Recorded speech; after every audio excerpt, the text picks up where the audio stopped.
Hello, this is Microphone Media. Please like, subscribe, and share. Thank you. سلام دعنا هولي دحان دويلكم دحان دحاديركم لا عالم زلهم سمعتنا سلام نأخذكم يخون ازي مايكروفون ميدياين مايكروفون ميديا حدش سخونكم كعامان قعد احنا مساهم النالنا ناي كل شي عمد مستي ناي زبيت سفنا اكالكم انكم كتكتسلو سبسكرايب زي قولكم سبسكرايب قبرو لايكن شيرن غيركم كتجمروا وون بخبر نعدمكم سمعتنا باركس ازي كابلنا بزعبا معراب تقراي في الله ناي معرابن ناي رايان يزبل قن ناي معراب تقراي بزي ملكت አንዳርጋቸው ጽጌ ዝበሎ ብናይ ሕቶ ምልክቲና ኣቕሪብና የነርና ከም ትርእይዎ ዘለኹም ፍቱ ቅድሚ ዛ ቪድዮ እዚኣ ዘልነበረ እዚ ተባሂሉ ድዩ እዚ እንተተባሂሉ ከዓ መልሲ ክወሃብ ኣለዎ ኩልኩም ሰማዕተና እውን ዝመስለኩም ፀሓፉ ፀርፊ ጥራሕ ይሃልዎ እምበር ኩሉ ግዜ ይሰምዕዎ እዮም ኢልናኩም ኢና ናይ መጀመርያ ከይድኩም ክትርእዩ ትኽእሉ ኢኹም ናይ መጀመርያ ዝለጠፍና ንሕና ኢና إذا أنا أندرجاتشو سجى مجمرة زلتفنا يا مخنياتهم تخواص حيت مخوانا سلن فلتا حيال زغنا ملخت مخوانو نايمان تحاتيتهم ديوم كم زي حتو إنا 9 كم 200 من ديرنا قد 0.0001 ذا أكلون حتى ندحر اللي إنا أرجس أنيا نهتكون إنكافتو بعلوان نهتفلتون القسم علكا إذا نجرزي تبهيل ديو ናይ ኤርትራ መንግስትስ እዚሉ ሓቲቱ ድዩ ካብ ይረኺብዎ ሰብዚ ኢልና ኣውፂና ኩልኩም እውን ትተሳተፉ ኢኹም ኢልኩም ምክንያቱም እዚ ዓብይ መልእኽቲ ዘለዎ ብፍንም ተኣምር ከዓብ ንድርድር ክቐርብ ዘይብሉ ናይ ኤርትራም ይኹን ናይ ማንንም ይኹን ኢድ ከኣትዎ ዘይብሉ ነገር ስለ ዝኾነ ኢና ንሕና ብደንቢ ጌርና ዓብይ አርስቲ ሄምና ዘቀረብናዮ ግንከ ብጣዕሚና እንመስግን ናይ ትግራይ መንግስትም ናይ ኤርትራ መንግስት ዝምልከቶም ኣብዚ ብዙ ዋሽንግተን አካባቢ ዘለው መልሲ ሂቦምና ኣሎ አንዳርጋቸው ጽጌ ዝበሉ ሓቂ ድዩ ናይ ማን ናይ ህወሓት መራሕቲ ከይዶም ናይ ኤርትራ መንግስቲ ምስ ፋኖ እንሰርሐሉ መንገዲ ፍጦሩልና ምስ ፋኖ አራኽቡና ካኡ በሰላም ኮይና ክንሰርሕ ምሳኣቶም ኮይና ክንምክት ንደሊ ኢና ኢሎም ሃይተሞስ እሞኸም በአርከት ናይ ኤርትራ መንግስት ከዓመ ዝበለ እዚ ትርጉም ዘለኹ አንዳርጋቸው ጽጌ ኦሬዲ ፍታ ዝሓለፈት ቪድዮ ብኸይድኩም ክትርእይዎ ትኽእሉ ኢኹም ሕና ግን ሕፅረ ቢለ ንዘይረአኹምዎ ኸውን እየ ዘቕርቦ ዘለኹ እዚ ናይ ኤርትራ መንግስት ከዓመ ኢሉ አንዳርጋቸው ጽጌ ዝረአኽዎ ምስክር ዘለና ብኢደ ኢሉ ተዛሪቡ ዝሰማዕኽዎ እንተይኮነስ ዝረአኽዎ እኒሄኒ ዶኩሜንት እዩ ኢሉ ተዛሪቡ ነይሩ ስለዚ ናይ ኤርትራ መንግስት ከዓመ ንሕና ምንም ሽግር የብሉን ምስ ፋኖ ክነራኽበኩም ብሓደ ኮይንኩም ክትሰርሑ ክንገብር ንኽእል ኢና እዙ ምዕራብ ትግራይ ራያ እናበልኩም ትዛረብዎ ብሓይሊ ክንሕዞ ኢና እናበልኩም ትዛረቡ ነገር እንድሕረልዩ ግን ብምንም ተኣምር ፋኖ እዚ ይቕበሎን እዩ ስለዚ እዚ ነገር እዚ ከምዘይ ትሓቱ ከተረጋግጹ ኣለኩም ኢሉ ናይ ኤርትራ መንግስት ከዓመ ተዛሪብዎም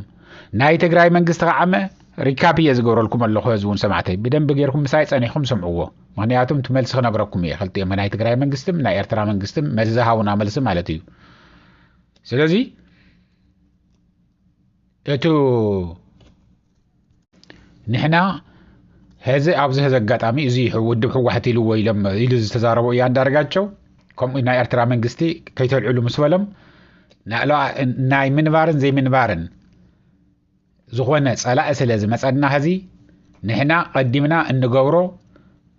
ንምዕራብ ትግራይም ይኹን ንደቡብ ትግራይ እንሓቶ ነገር የለን ኢሎም እዮም ስለዚ እዚ ኣምነሉ እየ ዝረአኽዎ እየ ዝነግረካ ኣለኹ ኢሉ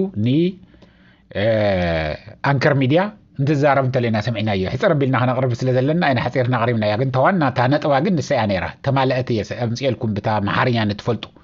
ከይድኩም ንክሰምዕዎ ትኽእሉ ኢኹም ካብኡ ኸ እዚ ነገር እዚ ትኽክል ድዩ ኢልና ሕና ዓመ ወዲያው ኣውፂናዮ ካብኡ ኸ ወዓለት እንታይ ሓደረት ኣማኒኤል ኣሰፋ ዝሃባ መልሲ ከዓም ክነግረኩም ያ ሰምዕዋ ኣለኩም ሰማዕተይ ነታ ሕቶና ናይና ሕቶና እንትብል ተለኹ ንኩልኩም ንኣኻትኩም እውን ወሲኸ እየ ምክንያቱም ኮሜንት ብዙሕ ኢኹም ፅሒፍኩም ብዙሕ ዝተናደደ ሰብ ኣሎ እዚ ነገር እዚ ንሕና እውን እናፈራሕናሉ ዝነበርና ኢና እናወልኩም ነይርኩም ብዙሓት እውን እናደወልኩም ሪከርድ ጌርኩም ወሰደልኩም ኣሎ እዚ ነገር እዚ ንምንታይ እዩ ከምዚ ዝኸውን ኣሎ ንሕና እኮ ገሪምና እዩ ንምንታይ እዮም ናብ ምዕራብ ትግራይ ዘይኸዱ እዞም ሰባት እዚኣቶም እንታይ እዮም ፈሪሖም ጠጠው ኢሎም ዝንሄው እናበልና እኮ እናጨናቕና ነርና ኢና እዚ ነገር እዚ እንድሕር ኮይኑ ብጣዕሚ ሓደጋ ኣለዎ ኢልኩም ትፅሕፉን ትድውሉን ዝወዓልኩም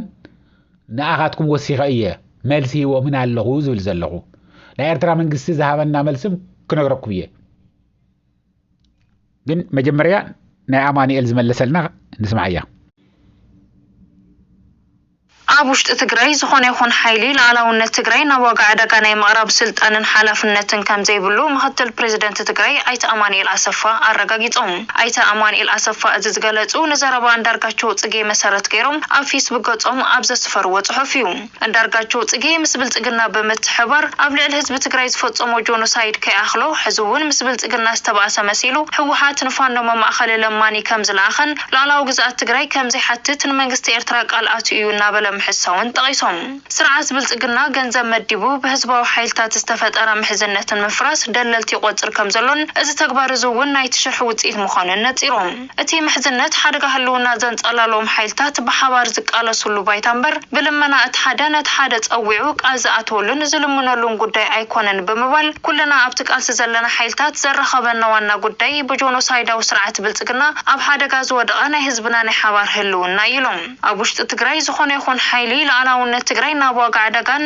ድርድርን ናይ ምቕራብ ስልጣንን ሓላፍነትን የብሉን ዝበሉ ኣይተ ኣማኒኤል ኣሰፋ ህወሓት እውን ናይ ህልውና ቃልሲ መዘካየዱ ህዝባዊ ሓይልታት ኣብ ግልጽነት ዝተደረኸ ሓበራዊ ምሕዝነት ይገብር እምበር ንውህብቶ ዘቕርቦ ነገር ከም ዘየለ ኣስሚሮምሉ ኩላትና ህዝብና ካብ ናይ ህልውና ሓደጋ ንመድሓኒና ንተሓባበርን ንቃለስን ዘለና ድማ ኢሎም ኣብዚ ሰሙን እንዳርጋቸውን መሰላቱን ቆርበት በጊዕ ተኸዲኖም ኣብ መንጎ ተሓባበርቲ ሓይልታትን ኣብ ህዝብታትን ጥርጣረ ብምዝራእ ነቲ ቃልሲ ንምፍሻል ይሰርሑ ከም ዘለው ብምምልኻት እዚ ድማ ናይ ሙሉእ ዕድሞኦም ዝተጠመዱሉ ፖለቲካዊ ሽርሒ ምዃኑ ገሊፆም ህወሓት ብመንግስቲ ኤርትራ ይኹን ብኻሊእ መንገዲ ንዝኾነ ሓይሊ ዝለኣኸ መማእኸሊ ኾነ ዝኣተወ ቃል ከም ዘየለ ዘነፀሩ ምክትል ፕሬዚደንት ትግራይ ኣይተ ኣማኒኤል ኣሰፋ ዘረኸበና ሓበራዊ ናይ ህልውና ሓደጋን ሓበራዊ ቃልስን ብምዃኑ ቆርበት በጊዕ ብዝተኸድኑ ተኻሉ ከም ዘይንዕንቀፍ ጌርና ክንሃንፆ ኢና ኢሎም ባርከስ ምርር ትርር ዝበለት ኣብ ፌስቡክ ወዲያው ይለጢፍዋ ንሕና ኣውፂኹም ብዙሓት እውን ምጽሕፉ ምስ ረአይኹም እዮም ለጢፎምዎ ብዙሓት ሰባት ንሕና እስከምዚ ጌርና ንሕና እውን ከምዚ ጌርና ገለመለ ክብሉ ይኽእሉ ግን ማንም እንተበለ ንማንም ከመስግነና ኢልና ኮና ንዘብል ዘለና ማንም ከይዱ ከወዳድሮ ይኽእል እዩ መን መጀመርያ ዝለጠፈ ሰዓት ኣለዎ እዩ ኣብቲ ቪድዮታት እዛ ነገር እዚኣ ማን ቀዲሙ ከም ዝለጠፈ መን ከዓመ ብዙሕ መልሲ ንመን ከም ተዋሃወ ዝመልሲ እዚ ከዓመ ክፍለጥ ኣለዎ እዚ ናይ ትግራይ ኣንፈት እኹል ዝኾነ መልሲ ስለ ዝተዋሃወ ኣይንውስኸሉን ትግርኛ እናተርጎምኮ ይውዕልን ሓደ ሚድያ ኣለው ኣምሓርኛ እናስምዑ ሰምሓብ በአምሓርኛ ገይሮም ከዓም ዝትርጉሙ ኣለው ያው እንግዲህ ኮፒራይት ንገለመለውን ክኸውን ይኽእል ከምኡ ዝገበሩሉ ምክንያት ግን ንሕና ምንም ንትርጉመሉ ነገር የለን ብኤርትራ ኣንፈት ከዓመ እዚ ነገር እዚ ናይ ኤርትራ መንግስቲ ሓደ ግበር ነገር እንተልዩ እውን ካብ ኤርትራ መንግስቲ እዚ ኢልካ ዝወፅእ እንዳርጋቸው ጽጌም ይኹን ማንንም ይኹን ዝወፅእ ነገር ዝዝረብ ነገር ከም ዘየለ ትፈልጦ ትኸውን ኢኻ ከም ውልቀ ሰብም ትፈልጦ ትኸውን ኢኻ ምስ ብዙሓት እውን ትደዋወለለኻ ኢኻ ካልኣይ ነገር ከዓመ ከምዚ ዝመሰለ ነገር እንካበይ ከም ዝምፅዎ ይንፈልጥን ምናልባት ኢሉ ነቶም ፋኖ ከይውቀሱ ነቶም ፋኖ በምሓራ ከይጽልኡ ወይ ብልጽግና ከይጽልኡ ኢሎም ንምሽፋን ዝተገብረ ክኸውን ይኽእል ካብ ጅቦ ውፅኡ ይኸውን እንዳውም ቃል በቃል እንታይ ኢልኒ በጎቢሉ ተዛረባት ክኸውን ትኽእል ኢልኒ በጎቢሉ አልዒሉ ማለት በጎቢሉ ማለት ታዋቲ ያው ትፈልጥዎ ኢኹም ንስኻትኩም ካባይ ንላዕሊ ስለዚ እገለ ዘይብሎ ዘለኹ እንት ዝነገረኒ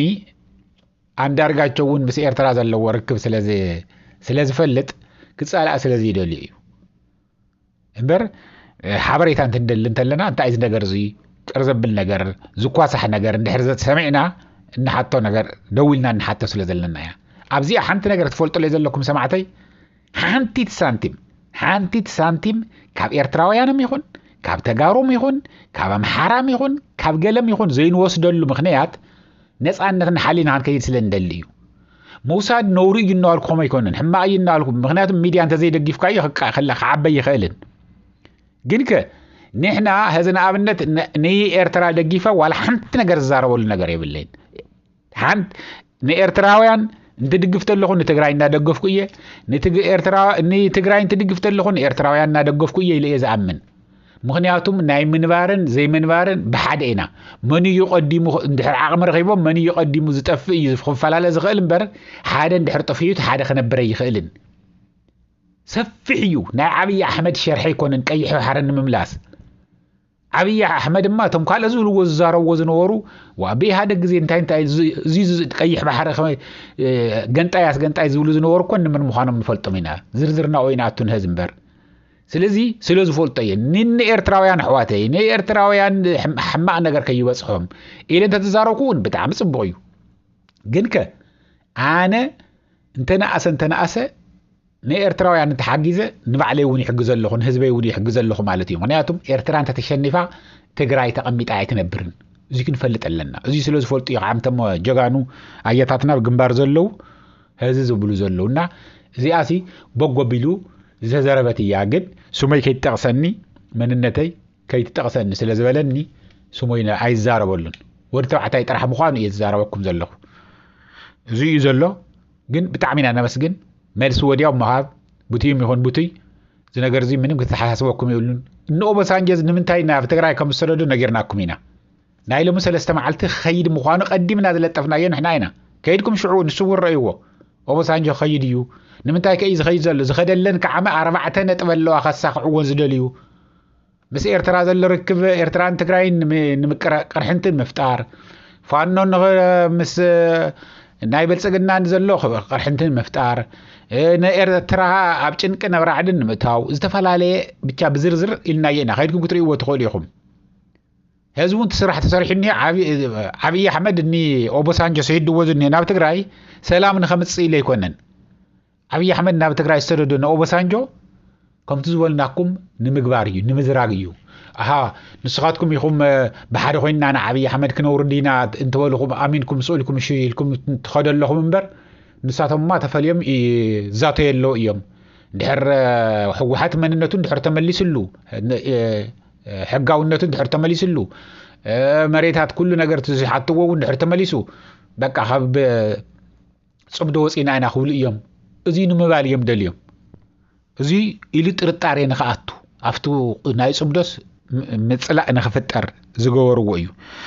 ግን ኣማኑኤል ብጣዕሚ ኢና ነመስግን ትክክለኛ ዝኾነ መልሲ ይኻይብካ ንምንታይ ከምዚ ኢሉ ተዛረበ ገለመለ ዝብሉ ብዙሓት ይሰምዕ ኣለኹ ግን ትክክል ኢኻ ተዛሪብካ ከምዚ ኣልካ ብትክክል ወፂኻ ምዝራብካ ብጣዕሚ ጽቡቕ እዩ ዝኸርር እንተልዩ ብዙዩ ኣፍንጩ ይንከስ እዚ ዓብይ ሸርሒ እዩ ሰሪሑ ነይሩ ኣብ ህዝብና ብጣዕሚ ንዴት ዝፈጠረ ዘረባ ተገይሩ እዩ ብመራሕቲ ትግራይ ዋና ኾሪ ዝነበረ ህዝብና ኣብ መራሕቲ ትግራይ እዩ ስለዚ ብጣዕሚ ትክክል ኢኻ ጌርካ ብጣዕሚ ኢና ነመስግን እዚ እናልኩና ህዘው ዝያኽለና ክሻዕ ዝቕፅል ግዜ ሰላም ደሓን ዋዕል ደሓን ደሩ ቻው